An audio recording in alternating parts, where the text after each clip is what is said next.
Germany యాక్చువల్గా మన ఇండియన్స్కి transit visa అనేది తీసేసింది. ఇదివరకు ఎవరైనా సరే త్రూ జర్మనీ అంటే ఫ్రాంక్ఫర్ట్ కానీ బెర్లిన్ కానీ ఇలాంటి కొన్ని ఎయిర్పోర్ట్ ద్వారా ట్రాన్సిట్ అవ్వాలి అంటే, I mean to say for example మీరు అమెరికా వెళ్తున్నారు అనుకోండి, లేకపోతే ఇంకా యూరోప్లో ఇంకెక్కడైనా డెస్టినేషన్కి వెళ్తున్నారు, యూకే వెళ్తున్నారు.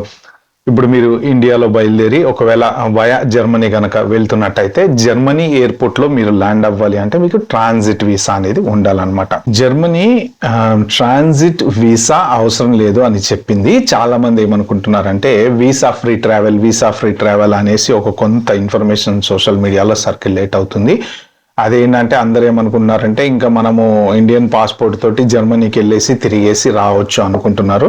సో అది కాదు, ఓన్లీ ఎయిర్పోర్ట్లో మాత్రమే. మీరు ఒక డెస్టినేషన్ నుంచి బయలుదేరి ఇంకో డెస్టినేషన్కి వెళ్ళే మధ్యలో కనుక జర్మనీలో ఉన్నటువంటి ఎయిర్పోర్ట్లు కనుక మీరు త్రూ ఆ రూట్ కనుక వెళ్తే మీకు కేవలం ఎయిర్పోర్ట్లో వీసా లేకుండా ఆ లేఓవర్ డ్యూరేషన్ ఏదైతే ఉందో అక్కడ స్పెండ్ చేయడానికి కానీ, లేకపోతే మీరు వేరే ఫ్లైట్ తీసుకోవటానికి వయా జర్మనీలో ఉన్నటువంటి ఇంటర్నేషనల్ ఫ్లైట్లో ఇంటర్నేషనల్ ఎయిర్పోర్ట్లో ఉండటానికి మీకు వీసా ఫ్రీ ట్రావెల్ అనమాట. అది అంతే తప్ప మీకు జర్మనీలో ఎక్కడికి పడితే అక్కడికి మనం వెళ్ళిపోయేసి ఇంకా తిరిగేసి మళ్ళీ ఇండియా వెళ్ళిపోతామా లేకపోతే వేరే డెస్టినేషన్కి వెళ్ళిపోతాం అనేది కాదు. కొంత కన్ఫ్యూజ్ అనేది క్రియేట్ అవుతుంది.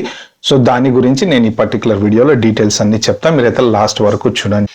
కొన్ని ఎగ్జంప్షన్స్ అనేవి ఉంటాయి. ఫర్ ఎగ్జాంపుల్ ఇప్పుడు అమెరికా వీసా ఉంది, లేకపోతే యూకే వీసా ఉంది, లేకపోతే ఆస్ట్రేలియా వీసా ఉంది. ఇలా కొన్ని వాళ్ళ టర్మ్స్ ప్రకారం ఆ పర్టికులర్ ట్రాన్సిట్ వీసా కండిషన్స్ లో ఆ కంట్రీ కనుక ఉంటే మీకు ట్రాన్సిట్ వీసా అవసరం లేదనమాట.